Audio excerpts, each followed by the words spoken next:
Bonjour à tous et à toutes. Aujourd'hui, nous allons discuter des termes généraux les plus utilisés par les psychonautes, les politiciens et par la communauté voulant parler de substances, en général et non des sous-divisions des groupes. Les termes psychotropes, drogue et stupéfiants sont des termes bien souvent utilisés de manière interchangeable. Nous allons parler de leur définition ainsi que de leurs différences. Par la suite, cela deviendra plus facile de parler des sous-divisions, sous-catégories des substances et de comprendre exactement de quoi nous parlons. Premièrement, nous avons les psychotropes.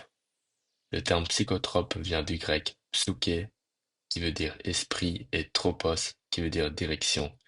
Donc ces substances agissent en une direction bien précise.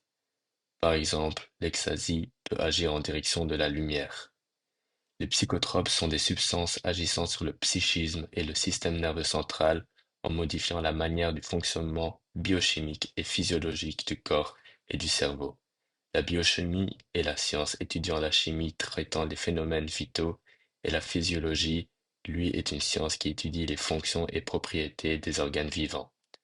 Quand nous parlons de psychotropes, nous faisons référence aux substances bien que légales comme les médicaments que illégales. Le terme psychotrope est le terme que je vais le plus utiliser dans mes vidéos ultérieures, dû à la connotation négative que les deux autres termes reçoivent.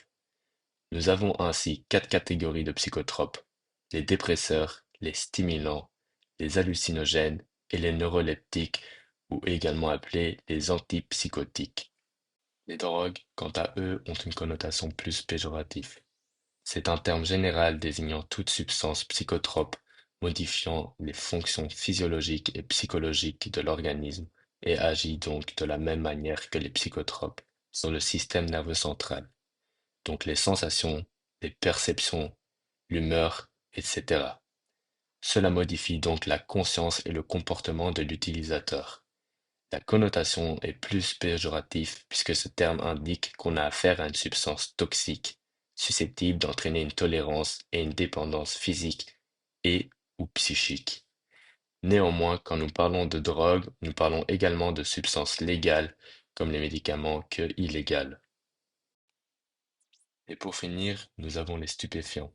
Ce terme désigne une substance qui, comme son nom l'indique, nous stupéfie, donc une substance qui nous étonne profondément due à son effet.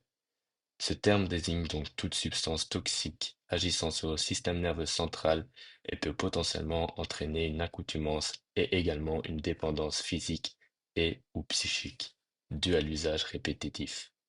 Ce terme est le plus utilisé dans les livres de loi locales et dans les réglementations internationales. Il existe ainsi une liste des stupéfiants. Les grandes différences entre ces trois termes sont les suivants.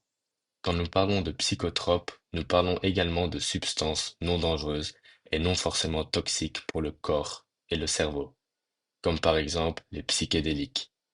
Quant aux drogues, c'est un terme plus général utilisé par la plus grande partie de la communauté pour parler d'une substance modifiant la conscience, alors que le terme stupéfiant est plus utilisé pour dans les articles de réglementation des substances. Merci d'avoir regardé la vidéo et je vous revois bientôt pour une prochaine vidéo.